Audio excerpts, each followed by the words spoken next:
I suppose it's kind of fitting, the fact that every time I talk about this sort of thing, I do my initial video and then it just results in all this splash damage and other things that come up that now I need to address these too.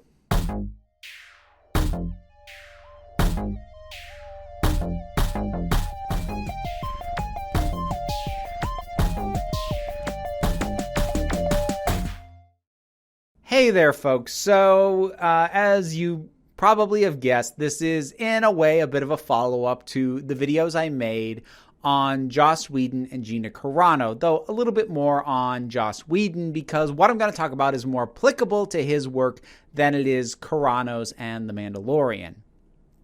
One of the things that I found started getting regularly brought up in the comment sections of that video was concerns about basically everyone else involved in Whedon's work who wasn't him. So to take something that was his idea and his concept and he ran the show, something like Buffy the Vampire Slayer, is it unfair or are we causing damage to people who don't deserve it if there is some sort of grand call to cancel and never have Buffy the Vampire Slayer again, or to not rewatch, or to talk about it as a subject, given that there are many other artists and professionals who poured their heart and souls into that, did work that they're proud of, and may even still be getting residuals off of it. This is the kind of topic that I have very deliberately avoided trying to broach. And I've avoided it in a couple of ways. One is in the fact that in those videos and here now, I have stressed very hard, I am not calling for anybody to disengage from these fandoms, from these creative works. I have talked about whether or not I intend to disengage from them. And in most of the cases, the answer has been yes, to some degree. But I have been as clear as I could that I'm not trying to set an example that other people should be living up to. It's simply the conclusion I came to for myself. So that's the first thing. The other thing is I have very deliberately and flat out said that I was avoiding this topic back when I did my video on problematic creators. And when I did that topic, I deliberately chose authors of prose novels. In that case, it was J.K. Rowling, Orson Scott Card, and H.P. Lovecraft. And the reason I picked them is because while there are some other people involved in a novel, there's an editor, a publisher, somebody does the cover art, etc. Ultimately, the primary beneficiary of the success of a novel is going to be the author. They are the ones who are almost solely responsible for it. They are the ones who are going to benefit from its success more than anybody else. So the reason I did that there was because it was very clean. And I really wanted to focus on the philosophical aspects, not get stuck in the quagmire of the logistics of more collaborative art forms like film or television. But it got brought up enough that I feel like I need to talk about it in some way. And this is going to be tricky for me to talk about because, like so many things, I don't have a definitive across the board, it's this or it's this answer for you. It is always going to come down to a lot of specifics. But I did want to sort of air that concern because I think there is a lot of legitimacy behind it. But I also think that while it's not necessarily a bad faith argument to make, I've seen it deployed elsewhere in a way that is actually more harmful than it is probably meant to be. I will come back to that. But first, let me draw the one definitive hard line that I'm going to draw over this, which is that I think there is a conversation to be had about anyone who worked with a problematic creator prior to their issues or whatever it is they did or believe that is causing the problem. Prior to that becoming public, any work they did before that is certainly open for conversation and discussion. That's what I'm going to focus on here. But I'm going to draw a hard line and say anyone who chooses voluntarily continue to work with and or employ that creator after everything has gone public, they don't get to claim collateral damage. They are willingly accepting and taking on board the baggage that this creator carries. Now, a good example of where this comes up is with someone like Roman Polanski. The accusations against him are decades old, and basically anyone who has chosen to work with him since he fled the country decades ago is doing so knowing full well what he was accused of, what he fled the country to avoid prosecution for, and has decided that that doesn't bother them enough to stop them from working with him. Similarly with Woody Allen. Now, does that mean that we have to cancel anyone who ever has worked with them even after that? No, again, I don't really call for cancellations or boycotts, but I am saying that you don't get to claim innocent bystander if you know the baggage and you are voluntarily choosing to get involved with it. You know the hazards of working with this person. You chose to do it anyway, so you're not exempt from any fallout that may or may not come your way as a result of that. So, having established that we are not dealing with giving the benefit of the doubt with anyone who works with these sorts of creators after their issues are known, let's back up and talk about things like Buffy the Vampire Slayer, the X-Men movies with someone like Bryan Singer. And while Joss Whedon is far from the only sort of case of this, there are other plenty high-profile directors or showrunners or stars who are big enough names that they were executive producers and something, the film or the TV show got made on the back of their involvement with it. There are plenty of them out there. But I am going to largely focus on Joss Whedon, not because I'm trying to pile on, but simply because that's the one people are talking about the most right now. And I think it's going to help the conversation for me to focus primarily on one instance. But just realize what I'm talking about extrapolates out to every time it applies. So what we're talking about here is sort of each individual person, because again, this will be your call and people are making their calls on this and their ability to engage with something like Buffy the Vampire Slayer or any other of Joss's works at this point. Now, the first thing is I am personally of the opinion, and I've gone on record, that you cannot separate the artist from the art. And for the purposes of this video, even though we're talking about collaborative art forms, I'm still focusing on the primary creators, i.e. the person without whom this property would not exist at all. So to bring up somebody else I mentioned, you could make the argument that the first X-Men movie would have still happened without Bryan Singer. He was the director, but Fox was going to make that movie no matter what. Buffy the Vampire Slayer as a concept and as a show would never have existed without Joss Whedon. With a situation like that, you cannot just divorce the artist from the art. In a collaborative art form, there are times when, well, honestly, if we knew the full history and beliefs of literally everyone involved in every piece of collaborative art, television, video games, movies, etc., there's going to be somebody somewhere involved with the thing who is going to have said or done or believed things that you find disagreeable. But the amount of weight that carries is generally going to be dependent on how much influence does that person have on the final product. Because if I find out that, say, an actor who's basically a glorified extra who's got like one scene with a couple of lines in some movie has sex offenses in their history, I'm not really liable to just can the entire movie and say, no, never going to take part.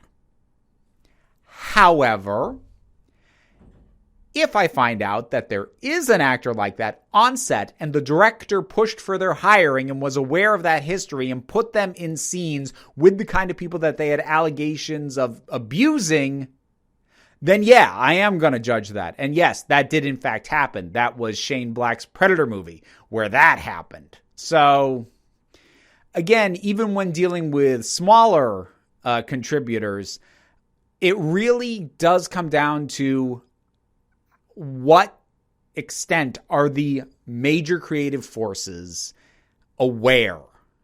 How much are they overlooking? How much are they culpable for? So with someone like Joss Whedon, we're talking about the toxic work environment and the abusive behavior towards numerous co-stars. At the time of recording, I think we're up to about 6 or 7 people either giving specific details of things he had done or said to them, or who verifying the general atmosphere that he created on set and saying that they believe and stand by their co-stars and co-workers. I say 6 or 7 at time of recording. It's probably higher by the time you see this video. So he fostered this entire environment. But at the same time, what you love about the film, while he did touch it, and you are going to have to figure out to what extent you are prepared to grapple with that, it also involves wonderful acting from many great actors, good effects work, good fight choreography, good music. These are all people whose work risks being denigrated and basically going down with the ship because of the issues with Joss Whedon. And that is a fair and valid point. And in addition to that, it can be an element of the attempt by fandoms to reclaim something. This is obviously something that we've seen attempt to happen with things like the Harry Potter franchise, where the fandom, or at least a very significant portion of the fandom, is very, even though while they continue to engage with it, is very quick to distance themselves from J.K. Rowling, call out her beliefs, and to try and make the fandom as self-contained a thing as possible. She may have created what brought them together, but she does not dictate how they now engage with it. And so we're probably going to start to see something similar happen with Joss Whedon and all of his works. But again, Buffy is sort of what I'm going to focus on here. And sort of a way to kind of reclaim that is to put the focus of what you love on things other than his contributions, which again are going to be there no matter what you do. But you can zero in on the acting, on the scripts written by people who weren't him, on the comedic timing, the action scenes, all sorts of stuff. There are plenty of elements that you can find joy in that do not necessarily mean that you are praising him. So that's another way to shift your focus, to continue to engage with it and sort of keep enjoying Buffy, but work on avoiding the aggrandizing of the creator. And of course, there are also people who will make an effort to grapple with his work in a way that acknowledges how the failings we are learning about him as a human being actually seeped into his work, the unintentional aspects of himself that was put into his work in addition to the intentional ones. And my hat goes off to anyone who is prepared to try and grapple with that. That's a lot to parse, and it's a lot to try and tackle and do well. Empower to anyone who's willing to try. But I do want to caution people about leaning on this idea of, well, if we cancel this, what about all the other people whose work gets ignored? Because we can look to something like the video game industry and some of the frequent things that go on there right now as an example of how this mentality, well-intentioned though it may be, can instead end up harboring a continued abusive environment for those very people that you're trying to protect.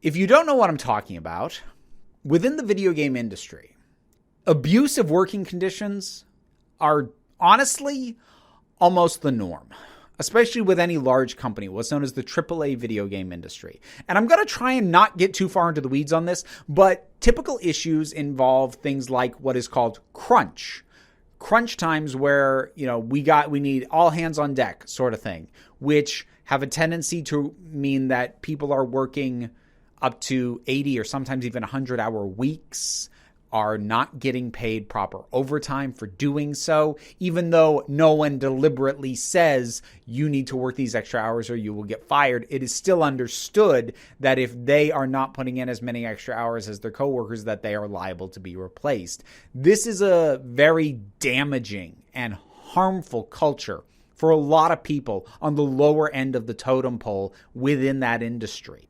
And when that gets called out, or in even more egregious examples, a company like Ubisoft, which has high-end executives who horrible things about their treatment of their employees are coming out. There are people who say, fans who say, well, we still have to buy the games because we have to support the developers, the people who made it. Saying that we can't abandon this because it'll hurt the victims, you're not saving them. You're perpetuating the workplace because you are rewarding the company that is working them to death. And that's one of the weird nuances that is really hard to parse with something like Buffy, where I'm fairly secure in saying that a lot of the stars get some form of residual checks every time it is aired on television or picked up for a new streaming service or there's a new home video release or what have you. So they do get something from that. But unless you know everybody's contract, unless you know who's going to benefit and who isn't, then I'm very antsy about hearing that kind of defense deployed in situations like Joss Whedon. And I can certainly tell you that none of the ground level people, the grips, the camera people, set dressers, makeup, none of them are getting residuals. The only people who are going to get residuals are going to be people like the headline stars. And I don't want to go so far as to suggest that claims to defend them and their works and their residual checks are being made in bad faith. I don't want to go so far as to say that anyone who says that is just deploying it as an excuse to not give up something that they like.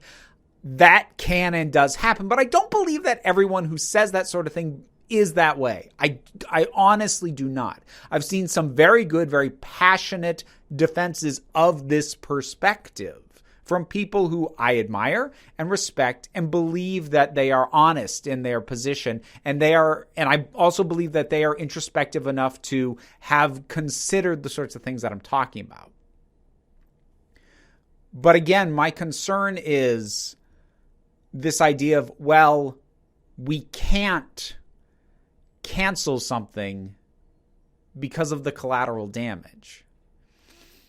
Because this is the thing that came up in both the Joss Whedon and the Gina Carano video. Ultimately, it's about money. The reason these people are being removed from the positions and the work that they were doing, or may have trouble finding work in the future, is not because of a moral stance. And I'm not saying fans aren't taking one. They are. But I'm saying the people who actually write the paychecks, who decide whether or not these individuals are employed, who decide whether or not to hire them in future, they only care about the money. And ultimately, if they go through the calculations of, well, okay, this person's controversial, this problem has happened with them in the past, but hey, people are still buying their product. And I'm not saying that's going to happen with Joss Whedon. I'm not saying if you keep watching Buffy the Vampire Slayer on whatever streaming service is currently on, that suddenly he's going to be allowed to run a film set again and be abusive towards actors again. I am not saying that. Do not twist me on that. However, that general mentality of as long as the money is coming in is at the root of why Whedon was in a position of power for as long as he was. And I cannot help but feel that making a defense of we can't cancel. It sounds like talking about the banks, too big to fail. Okay, but if you're going to continue to prop it up, you have to be very careful about how you do it. Because if you just say, well, we can't let this sink and disappear and vanish, but don't do the introspective and put the caveats and put the asterisk next to Joss Whedon's name that needs to be there forever, then it doesn't incentivize these situations getting better. It continues to perpetuate the kind of environment where these people will continue to be protected, which is a huge part of what I found very powerful about Charisma Carpenter's statement about Joss Whedon. The specifics that she cited were terrible. But it troubles me that people got very fixated on those specifics and seemed to gloss over the fact that she pointed out, as did Ray Fisher before her, that he was protected, coddled, and rewarded by the people who had the ability to stop him. And the only thing those people care about is money. And allowing these things to continue to be profitable, you run the risk of perpetuating that system and those people and that mentality. Again, I say run the risk. I'm not saying you are doing that. You right there, who haven't gotten rid of every single piece of Buffy paraphernalia that you have. This is your fault. No, I am not and will not say that. But I'm saying be careful, because you may make the assessment of something like Buffy the Vampire Slayer or Firefly or Angel or Dollhouse and come to the conclusion, this still matters enough to me that I wish to continue to engage with it. I wish to continue to talk about it. I wish to continue to be part of the fandom that still exists around it. That is fine. Be careful about letting that become your default mentality every time something like this happens. These things need to be addressed on a case-by-case basis because no two instances are ever identical. So, look inside yourself. Consider the damage of canceling something like Buffy. Consider the damage of leaving it as is. Consider those things. Look inside yourself. Make your call. Do your best to not judge other people for theirs, unless they're being jerks. You know, if someone's being an asshole, whatever. But come to your conclusion. Try to be fair to people who might come to a different one than you do. But also be careful about letting that thought process, having gone through it once, just become a template that you apply to each other instance that this happens. Because I said before, this is going to keep happening. Be prepared to do the work. That's another thing I've said before. Processing on this stuff sucks. It really, really, really sucks. And doing the work is never fun. But that is always what I am going to push for. That is why I don't tell you what to do or what to think. I try to the best of my ability to give you things to take into account so that when this video is over, you can consider for yourself the things that I have said, the information and the knowledge and the feelings that you already had, and process it and think about it and not just default to an answer because that answer applied in a previous situation. So I think that's going to be it. Now, this is not a sponsored video. However, I would like to shout out Hi-Ho Silver Works. You'll find a link down in the description. They made this particular design. And I actually have a number of their designs. I love this hoodie. This was my first crop top hoodie. Something I never had before. And I kind of love it. They have wonderful things. They're a terrific artist with wonderful designs available on their site. I would encourage you to check them out. And you can also find them on TikTok for some fun content there as well. I should probably plug the Patreon, which is how I cover my bills and is what keeps this entire thing up and running. Even if you're not able to do that, like, share, subscribe, they all help me out. This stuff sucks when it happens. But I want you to remember that you are beautiful, you are valid, and you are loved. You are the council. I am just running the meetings. And until next time, hopefully on a more enjoyable topic, this council is adjourned.